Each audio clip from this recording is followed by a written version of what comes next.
বিরতির পর আরো একবার আপনাদের স্বাগত জানাই। এবারে যে খবরটির দিকে নজর রাখবো, চাঞ্চল্যকর দাবি করলেন স্টেট কোঅপারেটিভ ব্যাংকের যিনি ম্যানেজিং ডিরেক্টর রয়েছেন ভজন চন্দ্র রায়। তিনি দাবি করেছেন রাজ্যে পর্যাপ্ত পরিমাণ ব্যবস্থা ছিল না পরীক্ষা নেওয়ার মতো, অনলাইন পরীক্ষা নেওয়ার মতো পরিকাঠামোর দিক দিয়ে ব্যবস্থা ছিল না বা সেই রকমের পরিকাঠামো ছিল না, এমনটাই নাকি তাদেরকে জানানো হয়েছে। যে পরীক্ষা অনলাইন সংস্থা যেটা পরীক্ষা নেবে তাদের তরফ থেকে সার্ভে করে সেটা জানানো হয়েছে। একই সঙ্গে গুরুত্বপূর্ণ দাবি করেছেন তিনি, যিনি নিহত হয়েছেন গতকালের বাস দুর্ঘটনায় তিনি পরীক্ষার্থী ছিলেন না। বিস্ফোরক দাবি করেছেন ম্যানেজিং ডিরেক্টর যিনি রয়েছেন ত্রিপুরা স্টেট কোঅপারেটিভ ব্যাংকের। তিনি দাবি করেছেন তিনি নিহত হয়েছেন গতকালের বাস দুর্ঘটনায় তিনি পরীক্ষার্থী ছিলেন না, সহযাত্রী ছিলেন। অর্থাৎ উনার পরিবারের হয়তো কেউ পরীক্ষা দিতে গেছেন, উনি সহযাত্রী হিসেবে গেছেন, উনাদের লিস্টে এই ব্যক্তির নাম পরীক্ষার্থী হিসেবে নেই, এমনটাই তিনি স্ক্রুটিনি করে জানতে পেরেছেন। এছাড়াও বিস্ফোরক দাবি করেছেন ভজন চন্দ্র রায়। তিনি বলেছেন যে রাজ্যে পরিকাঠামো ছিল না অনলাইনে পরীক্ষা নেওয়ার মতো, সুতরাং প্রচুর সংখ্যক পরীক্ষার্থী হয়ে গেছে, এতটা তারা আশা করতে পারেননি। তাই এতখানি পরিকাঠামো না থাকায় বহির্রাজ্যে পরীক্ষার ব্যবস্থা করতে হয়েছে বলে দাবি করেছেন ভজন চন্দ্র রায়, ত্রিপুরা স্টেট কোঅপারেটিভ ব্যাংকের যিনি ম্যানেজিং ডিরেক্টর রয়েছেন। তিনি দাবি করেছেন পর্যাপ্ত পরিমাণ ব্যবস্থা ছিল না, পরিকাঠামো ছিল না, এত কম্পিউটার, এত অনলাইনে পরীক্ষা নেওয়ার মতো ব্যবস্থা তাদের কাছে ছিল না। তাই বাধ্য হয়ে আইবিপিএস তাদেরকে জানিয়েছে যে পরিমাণ পরিকাঠামো তাদের প্রয়োজন সেই পরিকাঠামো রাজ্যে ছিল না। এখন প্রশ্ন হচ্ছে রাজ্যে কেন পরিকাঠামো নেই? এত বিপ্লবের কথা বলা হচ্ছে, শিক্ষা বিপ্লবের কথা বলা হচ্ছে, এত উন্নয়নের কথা বলা হচ্ছে, সুতরাং অনলাইনে পরীক্ষা নেওয়ার মতো পরিকাঠামো কেন রাজ্যে নেই? এই প্রশ্নটা কিন্তু এখন উঠবে। এই প্রশ্নটা করতে হবে যে কেন পরিকাঠামো থাকবে না রাজ্যে? 19,000 ছাত্রছাত্রীর পরীক্ষা দেওয়া, অনলাইনে পরীক্ষা নেওয়ার মতো পরিকাঠামো কেন রাজ্যে নেই তা নিয়ে প্রশ্ন উঠছে কেন পরিকাঠামো গড়ে তোলা হবে না? আজকে যিনি ত্রিপুরা স্টেট কোঅপারেটিভ ব্যাংকের যিনি ম্যানেজিং ডিরেক্টর রয়েছেন তিনি অকপটে বললেন যে পরিকাঠামো না থাকার দরুন আইবিপিএস তাদেরকে বলেছে বহির্রাজ্যে পরীক্ষা নিতে হবে, তাই পরীক্ষার্থীদের বহির্রাজ্যে পরীক্ষার ব্যবস্থা করা হয়েছে। কিন্তু প্রশ্ন হলো কেন রাজ্যে পরিকাঠামো নেই? এত উন্নয়ন, এত পয়সা, এত টাকা, এত কিছু কোথায় যাচ্ছে? প্রশ্নগুলো উঠবেই। কিন্তু তার চাইতেও বড় চাঞ্চল্যকর বক্তব্য আজকে যেটা ত্রিপুরা স্টেট কোঅপারেটিভ ব্যাংকের যিনি ডিরেক্টর রয়েছেন, ম্যানেজিং ডিরেক্টর রয়েছেন ভজন চন্দ্র রায়, তিনি দাবি করেছেন যিনি পরীক্ষার্থী মারা গেছেন বলে দাবি করা হচ্ছে, নিহত হয়েছেন, উনি পরীক্ষার্থী ছিলেন না, উনি সহযাত্রী ছিলেন। কি বলেছেন ভজন চন্দ্র রায় শোনাবো আপনাদের। হ্যাঁ, করা হয়েছে, কিন্তু ও তো পরীক্ষার্থী নয়, উনি পরীক্ষার্থী নয়, ক্যান্ডিডেট হিমসেলফ ক্যান্ডিডেট। হ্যাঁ হ্যাঁ হ্যাঁ, যে কোনো একজন সহযাত্রী ছিলেন। হ্যাঁ, মানে এটা রিপোর্টেড আর কি, উনি পরীক্ষার্থী নয়। আমরা আমাদের আইবিপিএস থেকে স্ক্রুটিনি করে দেখেছি বা ওর বাড়িতেও খবর নিয়ে দেখেছি, ও ক্যান্ডিডেট হিমসেলফ নয়। পুরায় আমাদের অনলাইন কম্পিউটার আইবিপিএস পরিচালিত যে অনলাইন ব্যাংকিং পরীক্ষা নেওয়ার মতন যে অনলাইন সেন্টার আছে, সেটা হচ্ছে আজকে যেটা পরীক্ষা হয়েছে তাতে 440-এর মতন হাইস্ট ক্যাপাসিটি, এবং কাল পরশু যেটা হবে সেটা ওই 650-এর মতন ক্যাপাসিটি। এর থেকে বেশি ক্যাপাসিটি নেই, এবং আইবিপিএস 3টের বেশি প্রশ্ন সেট করে না, একই দিনে একটা পরীক্ষা হয় আর কি। হ্যাঁ, সেক্ষেত্রে আজকের পরীক্ষা ছিল 7,500 মতন, 7,000 প্লাস।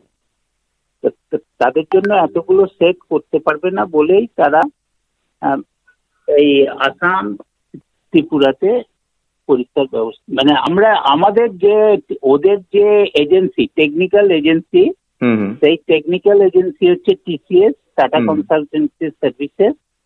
তাদের রিপোর্ট অনুযায়ী প্রথমে 210-15টা ছিল, তারপর আমরা বিভিন্ন জায়গায় ঘুরে যোগ করে এটা এই ক্যাপাসিটি হয়েছে। যোগেন্দ্রনগরে যেটা ছিল 500 প্লাস, সেটা ব্ল্যাক লিস্টেড করেছে আইবিপিএস আর কি, মানে as per reporting of the TCS and IBPS. হ্যাঁ, আচ্ছা, মানে ওদের যে সফটওয়্যার প্যাকেজ, ইন্টিগ্রেশন বা কম্প্যাটিবিলিটি, মানে এগুলো কম্পিউটার সেন্টার তো অনেক আছে। আচ্ছা, মানে এগুলো ফিট করার মতো এই কটা সেন্টারই 6টা সেন্টারই পাওয়া গেছে। সহযোগিতা বলতে আমরা গতকাল আমাদের ধর্মনগর ব্রাঞ্চে সিনিয়র ম্যানেজার এবং এক স্টাফকে আমরা হসপিটালে পাঠিয়েছিলাম। ওই যে স্টেট গভর্নমেন্টের যে মেডিকেল টিম ছিল তার সাথেই ওরা একসাথে যায় এবং সব ক্যান্ডিডেটের সাথে মানে যে 6 জন হ্যাঁ ইনজিওর্ড তাদের সাথে কথা বলে এসছে এবং মেডিকেল কি চেক আপ হচ্ছে না হচ্ছে। আজকে আমাদের পরীক্ষা নেওয়ার জন্য যারা গেছে তাদেরও আমরা হসপিটালে যাওয়ার কথা বলেছি, তাদের সাথে দেখা করতে আমরা এগুলো বলেছি। এবং আজকে তো দুটো সংগঠন থেকে রিপ্রেজেন্টেশনও দিয়ে গেছে যারা ইনজিওর্ড হয়েছে পরীক্ষা নেওয়া যাবে কিনা।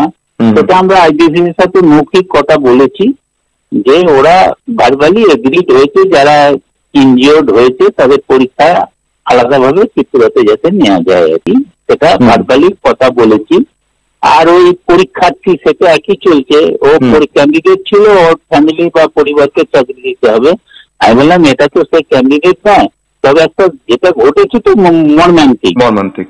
হ্যাঁ মানে সেটার ব্যাপারে আমি তো ডিসিশন নিতে পারি না, এটা আমাদের এই যত রিপ্রেজেন্টেশন ডিওয়াইএফআই, যুব কংগ্রেস বা টিওয়াইএ বা বিভিন্ন সবগুলো আমরা বোর্ডে পর্যালোচনা করা হবে, তারপর যা ডিসিশন হবে। মানে আমি তো কিছু কমিটমেন্ট করতে পারবো না, যা ডিসিশন ওখানে হবে। মানে OMRC এই পদ্ধতিতে পরীক্ষা নেওয়া আর IBPS হচ্ছে ব্যাংকিং সেক্টরের একমাত্র authorised organisation set up by RBI। আচ্ছা, এবং সমস্ত nationalised bank, SBI, even RBI, NABARD সবাই পরীক্ষা এটা না। এবং সাউথ ইন্ডিয়া, ওয়েস্টার্ন ইন্ডিয়া এবং ইভেন বিহার, উড়িষ্যারও স্টেট কোঅপারেটিভ ব্যাংকের পরীক্ষা এখন IBPS নিচ্ছে। হ্যাঁ মানে ওই জন্যই এটা আমাদের বোর্ডের সিদ্ধান্ত না এবং স্টেট গভর্নমেন্ট কাছ থেকেও আমরা অ্যাপ্রুভাল নিয়েই আমরা হয়েছি IBPS। এত ক্যান্ডিডেট কি হবে সেটা তো চিন্তার বাইরে। আমাদের আগের বারে 15-16 সালে পরীক্ষা হয়েছিল, হার্ডলি 4000 অ্যাপ্লিক্যান্ট ছিল না। আচ্ছা, মানে এবারে 19,664 এক এক ক্যাটাগরিতে অ্যাভারেজে 7,000 করে। এবার যেহেতু আমরা সবার কাছ থেকে টাকা নিয়েছি, কন্ডিশনই ছিল অনলাইন পরীক্ষা তাদের কাছ থেকে নেব, মানে এই জন্যই আমাদের পরীক্ষা যে আরো 5 মাস পিছলো। এই রিজন নেগোসিয়েশন এইসব করতে করতেই আর কি, যে বাড়ানো যায় কমানো যায় বা নিয়ারেস্ট স্টেট, ওরা তো আরো দূরে বলছিল মানে কলকাতা যাওয়ার। আমরা বললাম নিয়ারেস্ট সেন্টার থেকে স্টার্ট করো, ত্রিপুরার নিয়ারেস্ট সেন্টার হচ্ছে শিলচর। আমরা ওরা শিলচর থেকে স্টার্ট করেছে। এবার হচ্ছে অ্যাক্সিডেন্ট, এটা তো কে কি করবে? এই যে শিলচর নর্থ কাছারে যে বৃষ্টি হয়েছে এর জন্য ব্যাংক কি করবে? এবং এটাই যদি অন্য ব্যাংকের পরীক্ষাও তো গুয়াহাটি, ডিব্রুগড়, শিলচরে যাচ্ছে পরীক্ষা দিতে, এটা কেউ নোটিশেই আসে না বা কিচ্ছু করে না। বা বিভিন্ন যে স্কুলে ভর্তির পরীক্ষা ওয়েস্ট বেঙ্গলের বিভিন্ন প্রান্তরে গিয়ে পরীক্ষা দিতে যাচ্ছে, মানে তখন এটা বিতর্কে আসে না, যেহেতু নামটা স্টেট কোঅপারেটিভ ব্যাংক এবং আগে যেভাবে রিক্রুটমেন্ট হয়েছিল তার বিভিন্ন রকম গোলমাল ছিল, হাইকোর্ট পর্যন্ত গেছিল।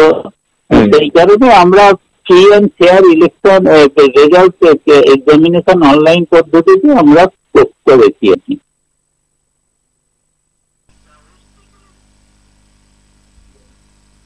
আপনারা শুনলেন যিনি managing director Tripura state cooperative ব্যাংকের, যিনি ম্যানেজিং ডিরেক্টর, উনার বক্তব্য এক প্রকার স্পষ্ট জানালেন যে যিনি বাস দুর্ঘটনায় মারা গেছেন, যিনি নিহত হয়েছেন, তিনি পরীক্ষার্থী ছিলেন না, তিনি সহযাত্রী ছিলেন।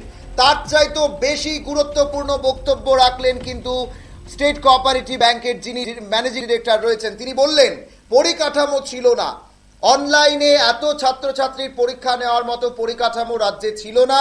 কিন্তু প্রশ্ন হচ্ছে কেন পরিকাঠামো ছিল না, কেন পরিকাঠামো থাকবে না? প্রশ্ন কিন্তু হবেই। এতগুলো রাজ্যের যখন তিনি দাবি করেছেন IBPS খোঁজ নিয়ে দেখেছেন এত সংখ্যক ছাত্রছাত্রীর পরীক্ষা এ রাজ্যে নেওয়া যাবে না, যতখানি সম্ভব তারা নিচ্ছেন। কিন্তু তার বাইরে যেহেতু যাদেরকে নেওয়া যাবে না তাই বাধ্য হয়ে তারা বহির্রাজ্যে অর্থাৎ রাজ্যের বাইরে তারা পরীক্ষার ব্যবস্থা করেছেন। এবং আইবিপিএস দাবি করেছিল, আইবিপিএস বলেছিল যে কলকাতায় পরীক্ষা নিতে, কিন্তু স্টেট কোঅপারেটিভ ব্যাংকের তরফে বলা হয়েছিল যে আমরা পরীক্ষা অবশ্যই পরীক্ষা যদি নিতে হয় তাহলে কাছাকাছি কোনো শহরে নিতে হবে, এবং সেই মোতাবেক কিন্তু তাদেরকে আসামে পরীক্ষার ব্যবস্থা করা হয়েছিল। সেই জায়গা থেকে আজকে কিন্তু বিস্ফোরক দাবি করলেন যিনি স্টেট কোঅপারেটিভ ব্যাংকের ম্যানেজিং ডিরেক্টর রয়েছেন ভজন চন্দ্র রায়। তিনি দাবি করছেন যিনি বাস দুর্ঘটনায় নিহত হয়েছেন তিনি পরীক্ষার্থী ছিলেন না। উনি স্ক্রুটিনি করে সমস্ত কিছু আইবিপিএস এর সঙ্গে কথা বলে তিনি জানতে পেরেছেন যে ওই ব্যক্তি পরীক্ষার্থী ছিলেন না, এবং উনি ওই ব্যক্তির পরিবারের সঙ্গে কথা বলেছেন, পরিবারের তরফ থেকেও বলা হয়েছে ওই ব্যক্তি পরীক্ষার্থী ছিলেন না, সহযাত্রী ছিলেন। অর্থাৎ এই জায়গায় কিন্তু একটা বিস্ফোরক দাবি, এবং একই সঙ্গে তিনি দাবি করেছেন রাজ্যে পরিকাঠামো ছিল না সেভাবে অনলাইনে পরীক্ষা নেওয়ার মতো, তাই পরীক্ষা নেওয়া যায়নি বলেই কিন্তু দাবি করেছেন স্টেট কোঅপারেটিভ ব্যাংকের যিনি ম্যানেজিং ডিরেক্টর রয়েছেন ভজন চন্দ্র রায়। বিস্ফোরক দাবি করেছেন তিনি, এবং এই জায়গা থেকে এখন দেখার ওই পরিবারের পাশে রাজ্য সরকারের তরফে, রাজ্য সরকারের পক্ষে বা ব্যাংক কর্তৃপক্ষ কিভাবে দাঁড়ায়, কতটা পাশে দাঁড়ায়। এখন সময় ছোট্ট একটি বিজ্ঞাপন বিরতির, সঙ্গে থাকুন।